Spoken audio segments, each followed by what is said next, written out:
Neil Armstrong walk on the moon. This has more computer power in it than any of the stuff that they were riding to the moon on. There's a ton of stuff to learn. It's not on TikTok, it's not on Instagram, it's not on Facebook, it's not any of those places.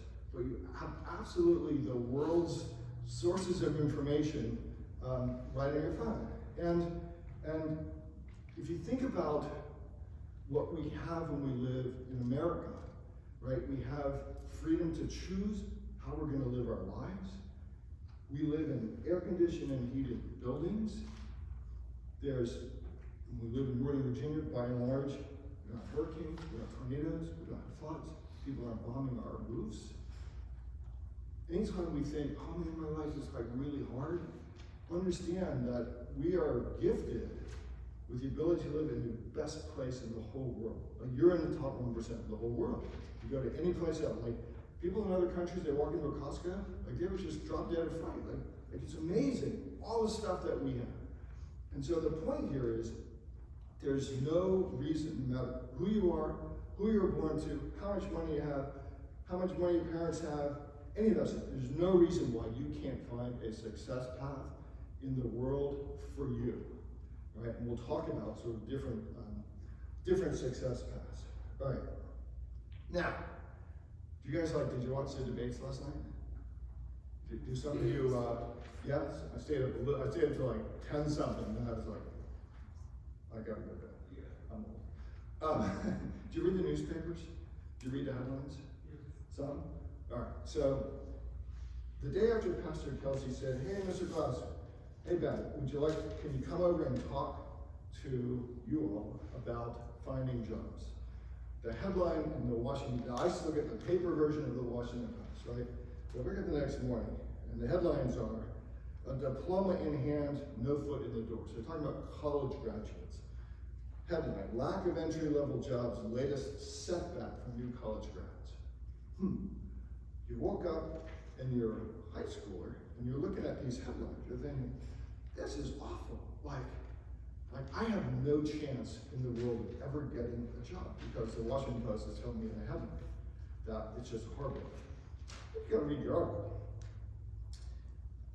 Part of the article says that, first of all, after a recent hiring spree, so just a little while ago, a lot of employers were hiring people, right? More of them. After a recent hiring spree, the unemployment rate went up, which means the number of people who don't have jobs or aren't able to get a job easily with a high school diploma went up. And again, remember the headline, like this is really dire and dark and scary. Well, what happened was the unemployment rate went up to 7.9%. And what I want you to learn to do is to read articles and think, well, 7.9%, let's round that to 8%. 8% of people can't get jobs right out of college. Which means 92% of people are getting jobs right out of college, right? That's good news. If you have like a 92% chance it's gonna be a beautiful day, you think that's awesome. 92% chance my parents are gonna take me on a great vacation this summer, that's awesome. There's no reason why, even at the high school level, you can't get a job if you want to. I'm a small biz, I run a law firm, I run a marketing consulting company, and I talk to small business owners all over the country every week. And my wife Sienna and I were just down in Nashville for a couple days. And one of the things I love to do is talk to the owners of businesses that I go to. Or talk to the restaurant manager, people like that. I asked them, again, headlines are, nobody can get a job. I said, what's your biggest problem? What's your biggest problem running your small business? They said, I can't find enough people to come to work for me. I can't find people who will show up on time, do what they'll say they do, can follow directions, can get dressed right, and do the work. What does that mean? That means for this group, who knows how to show up on time, get dressed, follow directions, learn new things, be curious. Again, your opportunities are endless, right? And I'm telling you that in the world of businesses that are what they call small biz, say 200 people or less employed in a small business, that your opportunities are abundant. We'll talk about some ways to maximize your chances here. But don't listen to people who say that America's bad, it's way too hard, you go to college, you can't get a job. I don't go to college, I can't get a job. We'll talk about those two paths too in a minute. Because what happens generally out there in the world is not going to define what you do. Everybody here has a set of gifts, talents, and interests that God has given you. Your job is to figure out what that is. You don't have to have everything figured out by the time you're 17 or 20. You absolutely don't. You're going to have a long work life ahead. Figure out what those gifts, talents, and interests are, and figure out how to package them up and put value into the world, right? That's what will be rewarded. Every single one of you has a unique set that you are working on with your parents, with your teachers, with your mentors to kind of try to figure that stuff out. And I'm telling you that the opportunities are absolutely endless for you. And I want you to believe that. All right, now, I've led with like good news. There is a challenge, and you have to realize this, is that you're in a worldwide economy, all right? So if your special skill is something on computers, or something that doesn't require like being in the room, cutting the grass, making the hamburgers, whatever, you're competing against people all over the world. So I employ about 30 people in my two businesses, and 5 of them work for me out of the Philippines. And our Philippine-based team is terrific. Think about this. They're exactly 12 hours opposite, so whatever, it's 10:40 at night. Our team has just gotten to work a few hours ago, so they work through the night so that we can communicate with them during our daytime. We pay them less dollars than we would pay an American-based worker, but they're making more money working for me than they could make in the Philippine economy. They show up, they're curious, they're trained, they're coached, they work great. And so I just want you to be aware that when you are looking for jobs and thinking about like what's my skill set, that it really is a worldwide economy, and people like me who own companies, we do have choices. Now, you're gonna rock it, all right? And you're gonna be the ones who are selected for jobs.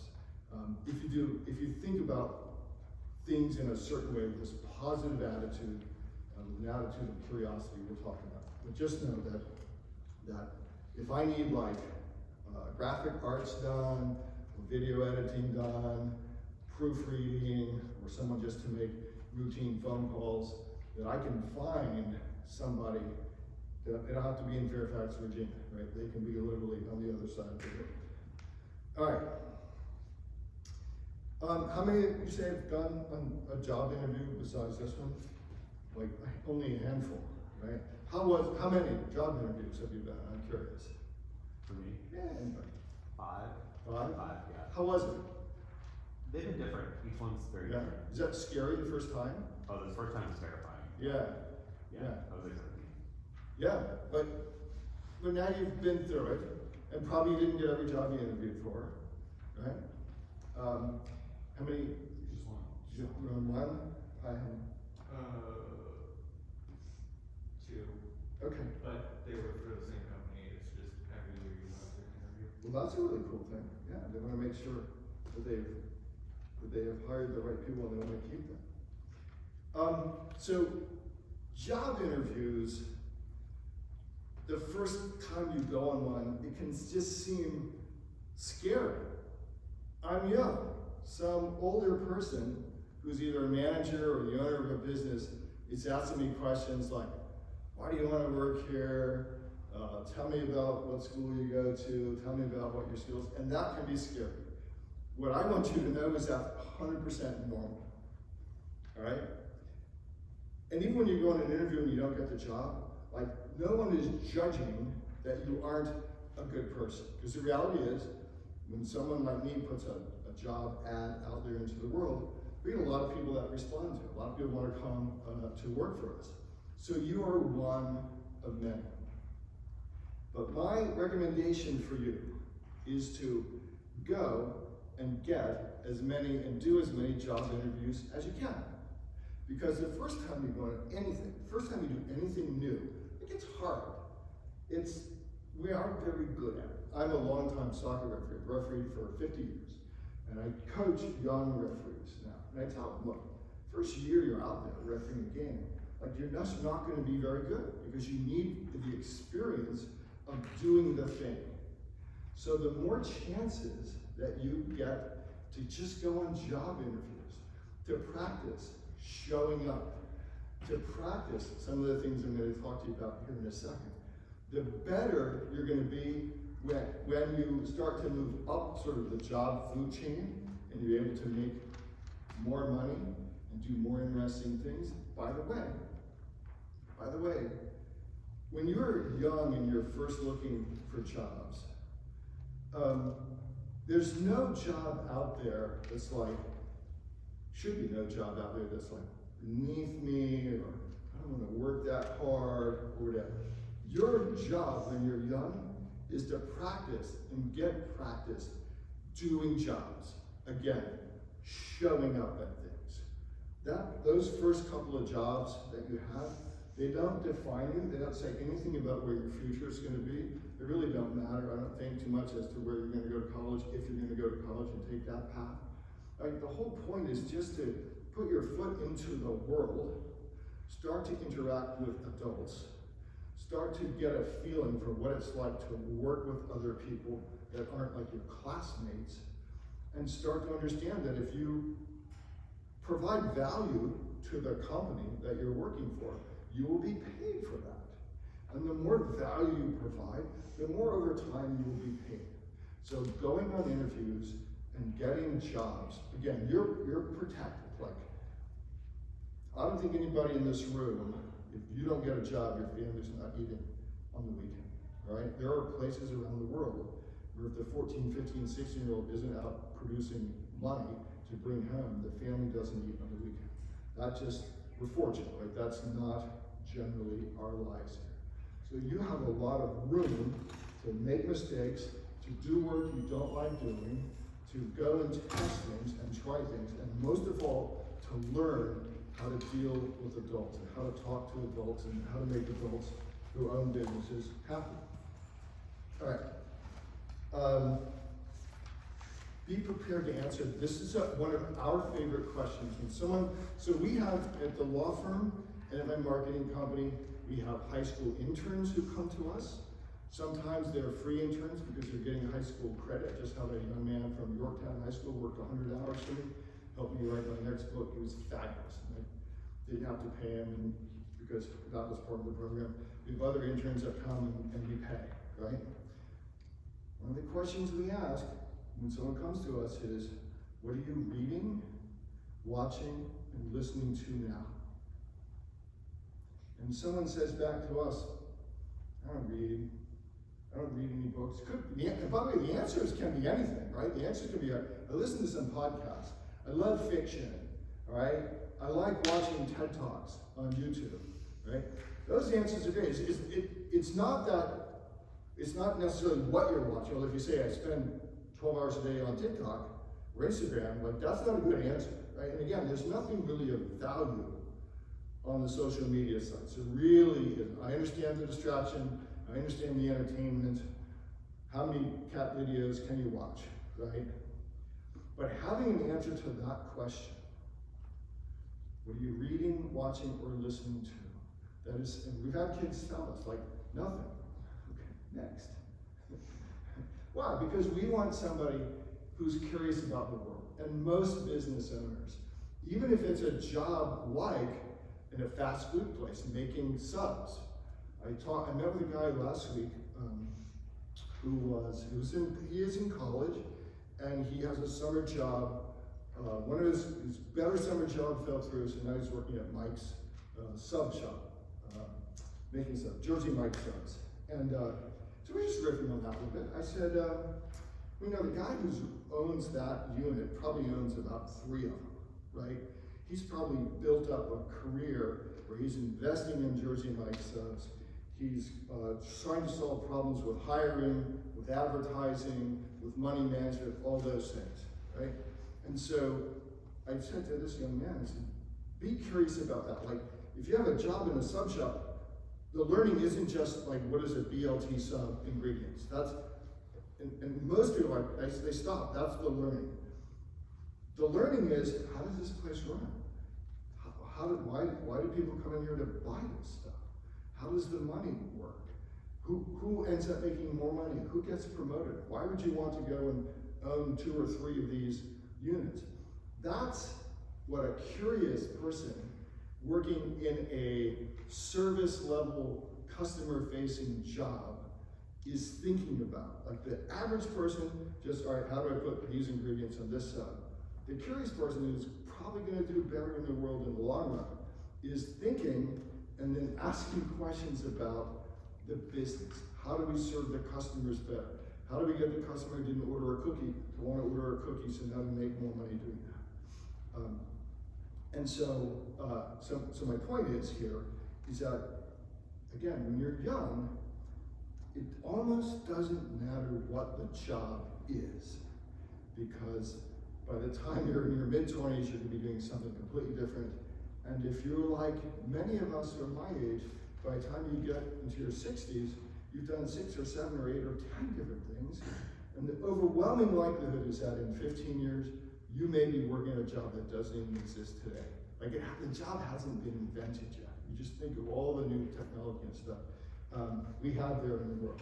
All right, so the media is also wrong when they talk about these bad headlines, because media ignores small business. I'll tell you again that you just look around in Burke, there's a bazillion small businesses who are looking for you. They're looking for people like you to come and work. Those jobs might be a little harder to find, but I'll tell you, it is the biggest need out there right now. Is good, reliable young people who will come. All right, number 7, get good at something. All right, develop some skill. Again, you're competing on a worldwide economy. I was just down in Nashville, as I said. Anybody been to Nashville? Like, you play guitars and things like that? Well, if you're a singer-songwriter in the country and western space, your life is all about getting to Nashville, getting better at your craft, either performing or writing songs, and hoping that somebody hears you or somebody who's famous likes your song and buys it from you. And every single performer that we saw in bars and restaurants, there's literally hundreds of them every night. They're all really good. I mean, much, much better than me. I tried to play the guitar when I was your age, right? At something, right? At that guitar, at that singing. If you get, again, you find something that you're interested in, graphic design, computer programming, lawn maintenance, right? Crafting. I met a guy in his job, he was getting ready to retire. His job, he was a stonemason. You know what that is? Like you take rocks and you cut them into art and build buildings with it. And this was his career. And he's like, hardest thing we have is finding someone who's interested in stonemasonry. We build art. My point is, you have to get, if you're gonna be paid well in this world and do things you like, you have to get good at some skill. So wherever your interest goes, getting really good at the thing will separate you. Let me tell you a story. So I don't know how many of you know my daughter, Leah.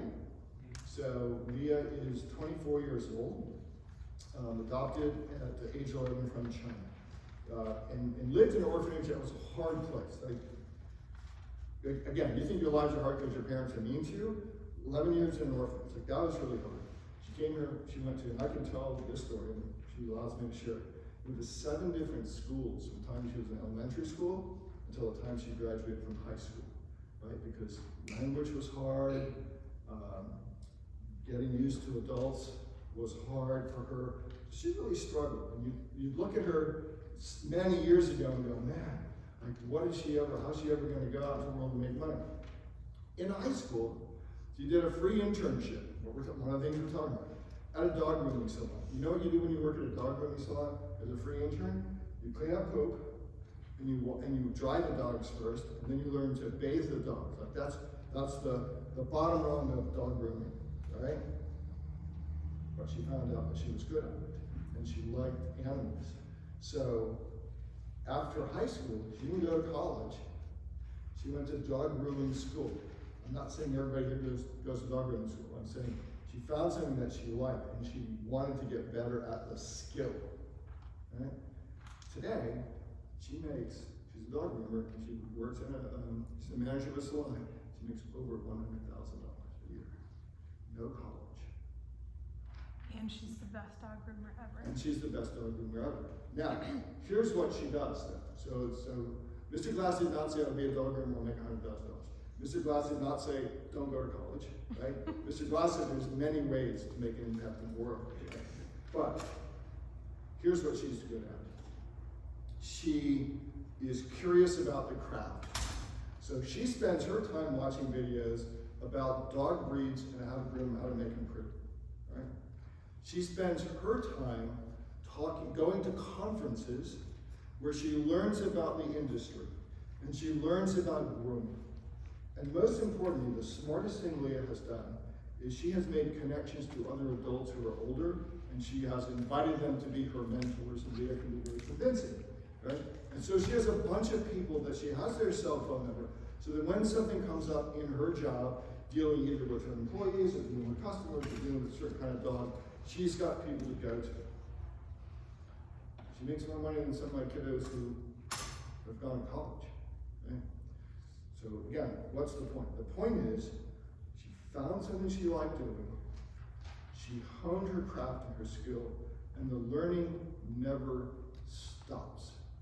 The other day, the Amazon truck came and she'd ordered a book on management, like management of people in a dog grooming store. So, you're gonna find that thing for you. Again, you don't have to have this stuff figured out at 17 or 18 or 19 years old. I've got another son, Patrick. So Patrick went to high school locally, not a great student. He wanted to go straight to the Army after high school. Mom said, no, go to college first. He said, okay, I'll go to college, but I won't like it, I won't do very well, and he was right. But he did stay for 4 years, and then he went into the Army, and then he went into corporate world after that. Didn't really like corporate world. And now he's got a great job. He's a firefighter paramedic. He's on a SWAT team down in Suffolk, Virginia, and he loves it. But my path is, he didn't have it figured out when he was 17. He wasn't a great student, but he did stick to it. And he tried different things once he got out, and he had mentors, and he's always curious, he's always trying to get better. He's like the fittest guy on their team, right? So there are different paths for different people. I believe, and many of my friends believe, that in a very short time, we're gonna figure out, like, for the right person, I could show you how to not go to college, how to hook up with an entrepreneur, how to either work for that entrepreneur for a little bit or even pay that entrepreneur, much less than you pay for college, develop a skill, and have a great life, right, without going to college. Again, Mr. Glass is not saying don't go to college. Mr. Glass is not saying don't study, please don't go tell your parents that, right? I'm just saying that there's different paths. And there's adults in this church who are highly invested in you, who will at each stage, if you want advice, then we'll give advice. We're not the only voices. Parents have a voice, friends have a voice, a little bit. Mentors, teachers have voices. All right, number 8. When you do get that interview, or when you were just looking for the job, you gotta start thinking about, how do I show up differently? Because here's the problem. Most young people, when they're applying for jobs, do what everybody else is doing. They just click the button on LinkedIn or Indeed and they email their resume. I'm sitting there, I got 500 emailed resumes for a job, for one job position, and I'm trying to figure out, how do I pick? No one is showing up differently. There's no rules that say you can't mail your resume. There's no rules that says you can't make a little video and send that to the person who's offering the job. There's no rules that say you can't show up at the store or the business with your resume and say, hey, I would love to talk to Mr. Glass, here's my resume. I'm not saying those guarantee that you're gonna get a job there, but I'm saying you're gonna show up differently. And that's really important in a day where everybody thinks, all I have to do is click send on my computer and now I've applied for a job. No, you haven't. I'll just tell you, no, you haven't. So on that one, I say play that forward. Let me tell you a quick story. We're good. So when I was 12 years old, so I grew up playing soccer in Northern Virginia. I was 12 years old, going to go to my first travel team tryout. And my dad said, when the coach asks, tell him you play left fullback. Anybody soccer players here? You guys have? Yeah. So left fullback is the left-sided defender. Right? I said, okay, that's cool, Dad. I'm not left-footed. I've never played defender. I've never played left fullback. So why should we tell the coach I do that? He goes, because I don't think anyone else is going to apply for that position. And so the coach, because he thinks you play left fullback, he's going to take you on the team, and we'll figure the rest out later. Dad was right. Got on the team. We're 18, we're national champions. Because, in part, my dad showed me a way to show up and make an impact on this team by just two things. Show up differently, but then I did the hard work to learn how to play the position.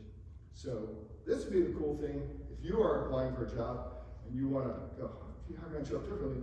That's why my phone number's on it. You could text me, you could call me. Right? Hey, Mr. Glass, I'm applying for this job. I would love to spend some time with you riffing about how I can show up differently.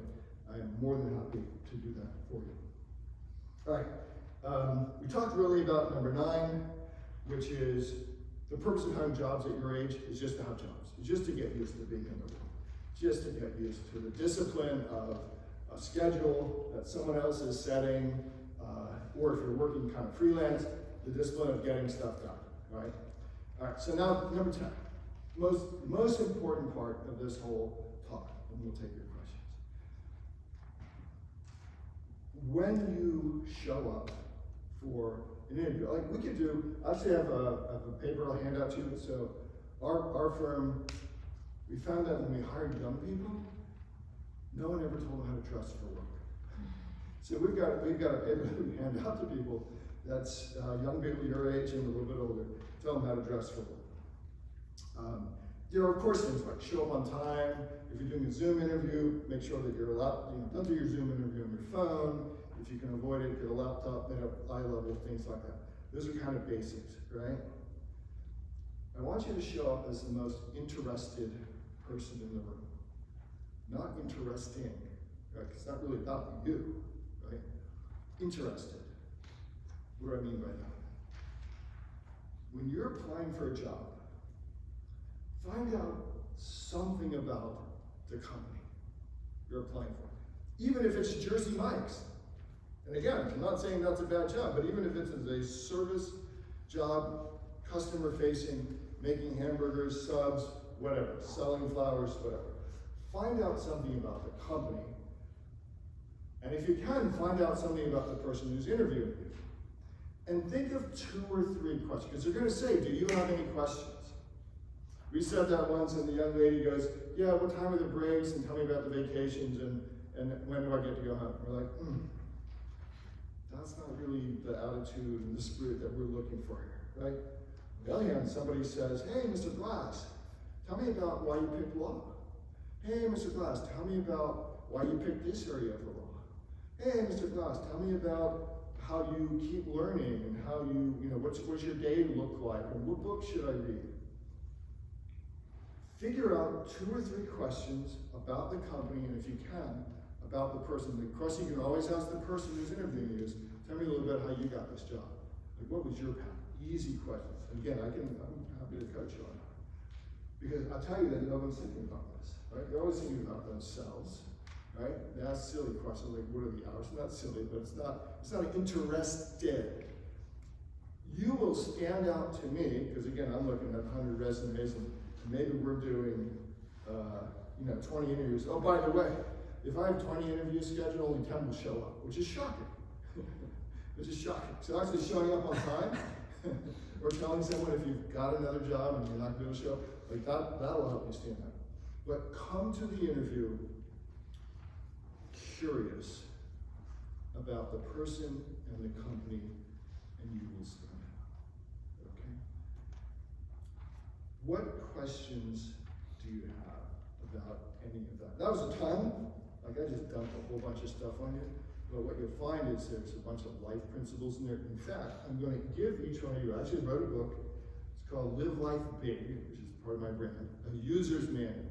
So this is a user's manual for living a life of success, of happiness, of standing up, right? I believe that God has given each one of you gifts, talents, and interests. Your job is to put those in on the world. When you do that, people will pay you for it. I guarantee it. Again, you don't need to figure this out. Like tomorrow, but getting practice will really help you. Or if you do go to college and you're looking for jobs after college, or if you don't go to college, if you do it legally and you go to a trade school or a technical school, and this will help you stand out in the world. And the world needs you. The world needs people who show up on time with a skill and who are curious. It's as easy as that. All right. Who's got a question? Who's curious? What are you reading, watching, listening to? Yeah, very good. So I used to do a lot of entrepreneur podcasts. Right now, because we just hired a full-time executive assistant for me who's in the Philippines. I'm actually taking classes on how to be a better manager of that person, how to be a better delegator. And so Tim Ferriss is a great podcast to listen to. He does the long-form podcast. So that is really my space. When I went down to Nashville, I bought 2 books before. I like to read business biographies. So I read a book by Ray Dalio, who wrote a book called Principles. I'm reading a book about Amazon. I like to know how other people who've done something in the world think. I probably have one of the world's largest collection of referee biographies and autobiographies because I'm always interested in how do those men and women, deal with adversity, with the pressure of doing games, with mistakes that they make. I read the Washington Post every day, although I was born here, raised here, been reading it for 65 years. There's not a lot in it. Much anymore. Most of it seems to me, in my opinion, it's kind of dark headlines. I read about 70 books a year, and most of those are actual books. And of those, maybe 20, maybe 15 or 20 will be on Audible when I'm commuting around. But that's a good question. And again, it's not so much what you read, it's I think that you read, that you expose yourself to ideas. Another thing we have in America is like, if you want to go learn something, some coding skill, some graphics program, anything, you can go on YouTube and it's there. It's for free. You can get, if you want to learn about college level economics, you can go find it on YouTube, like the best professors in the world, for free. So there's no excuse here for not being able to go and to learn something new. Yes, ma'am. Out of this list, what would you say is the most important? I think the most important, one thing it's on the list that I didn't mention. Who are your friends? Who do you run around with? And here's the rule. It can be hard, but it is okay to shed people who no longer represent your future, right? If you hang out with people who are Debbie Downer, pull you back, or engage in things that aren't good, that's what you will gravitate towards. If you hang out people, the way I like to put it is people who do things bigger, better, and faster than you do, you don't want to be the smartest one in the room, right? I think that's the most accurate predictor of where you'll be. Show me the 5 people you hang out with most, and I'll have a really good idea of whether you are progressing upwards and to the right. That of all of the principles is the number one thing. And again, I'll tell you a quick story. So there's a lawyer friend of mine who first year of law school flunked out, or was suspended or probation or something, because he went there and he wasn't serious. They let him back in. And the thing he did is he said, all right, we're gonna form a study group. And in order to be in my study group, you have to have at least a B+ average. Nobody asked him what his average was. It was like a D, right? Because they let him back in off of probation. But he immediately surrounded himself with other students who were A's and B+. So he ended up graduating like near the top of the class. That's the most important principle. And do some deep thought about who am I hanging out with? And remember that Mr. Glass said you have permission to no longer hang out with people who aren't adding value to your life. It sounds harsh. You have one life to live, right? Beginning to end, you don't know when it's going to end. You don't know how many days you have left. I believe you're born to live your life in happiness. You have choices as to who you hang out with, and you want to hang out with people who will challenge you to be better. When we were young and playing soccer, my team, one of the reasons we got to be national champions, we almost always played kids who were older than us. Who were bigger and older than us. Anybody else? That was a great question. Thank you for asking. What are you learning this summer? Here. What life skills are you learning? I'm working on a quote, our framework and learning how to communicate. Isn't that awesome? My cousin was working around here. He reports the same thing. Like having friends who will talk to you, who will listen, who you can, even if you and they disagree philosophically or politically or whatever, being able to understand why does the other person think this way, ask curious questions, that's a great skill set. Yes, sir. How to,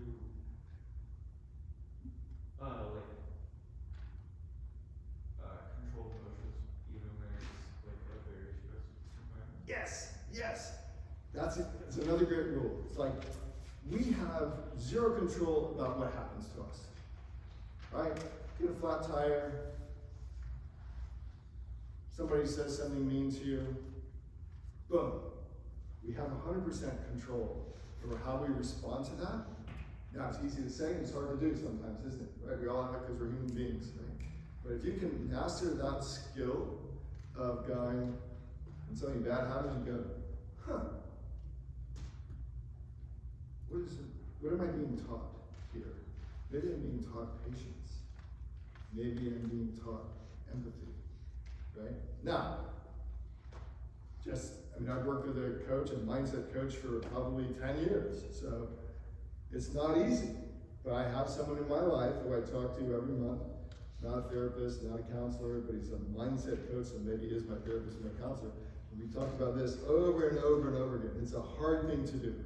But I will tell you that if you can just learn to go, when that thing happens, that point that you would want to be angry about, what am I learning here? How should I respond? That you will, it's an easier way to make decisions about what's going to happen next. I think. That's awesome. Sometimes we have inviting people to your mentor. How do you go about that? Yeah, that's great. How do you go about finding the right mentor? So first, know this. I believe that most successful people love to mentor somebody who is curious about the thing, okay? So don't think just because somebody seems like high up or you can't get close to them or whatever. If you're curious about their business or their art, their life, whatever it is, like just saying, hey, I watch you, Mr. Glass. I would love to be able to talk to you from time to time about life or school or career choices. There's hardly anybody that's going to go, no, you're 17. Why would I talk to you? I just tell you that you're not. So it's having the courage. It's looking around, for example, just looking around the church and kind of knowing some adults are asking Pastor Kelsey and Pastor Meredith, like, okay, I'm interested in this thing. Is there somebody in the church who's maybe good at this thing or might know someone who's good at this thing that you could introduce me to? I just will tell you that adults love young people who are genuinely curious. Now, when you show up with a notepad, right? You don't, even like I've had people sit in my office and they tell me they're taking notes on their phone. That's like to an old person, that's like, no, don't do that. Show them a notepad or yoga. I think you just ask, and I think that when you are looking for, so if you go off to college, right, there's advisors there who can help you, and sometimes like there's long lines. You just got to go and meet people. But I just tell you, I don't think it's as hard as understandably a young person would think this is hard, right? Oh, this guy's running a big business. nobody else is asking them. Like that line is short of people asking them to be a mentor. Right? And you know, you are 3 connections away from someone who can change your life. Guaranteed. How's my TikTok going? This is good. All right, any other questions? Thank you for the work that you do here. It's really, really cool, A, that we have an environment that brings you all in, but really the impact. You are the mentors for the youngins who come in here to go to camp. I will tell you this, they are watching. They're not just listening to you, they're not just following your directions. They are watching from you, and they are learning just from being in a room with you. So, just remember that. It's a big question. All right, I'm going to give, let's see. Any other questions? I've got books, Live Like Big Journal, and I also have, y'all can just pass out, this is the Ben Glass Law Attire Guide, like how to dress for success when you go for a job, at least in an office sometime. All right? Hey, Thank you. so much. This is fantastic. I cannot be loud enough to like actually thank you as much as I would like to, but this is amazing. So thanks. Absolutely. Feel free to come up here, if you're going to early service, just come chat. Tell me what you're doing. You'll see that Mr. Glass shows up to every worship service with a notebook. That's it. Yeah, and he takes notes during worship too. So taking notes is a great thing. You don't all have to take notes during worship or during worship, but that's something that he does that I always notice. All right, if you want a book, I'll give you a book. Okay. My friends, after you grab a book from Mr. Glass, you are off to lunch. Okay? So into Bailey Hall for lunch. Okay.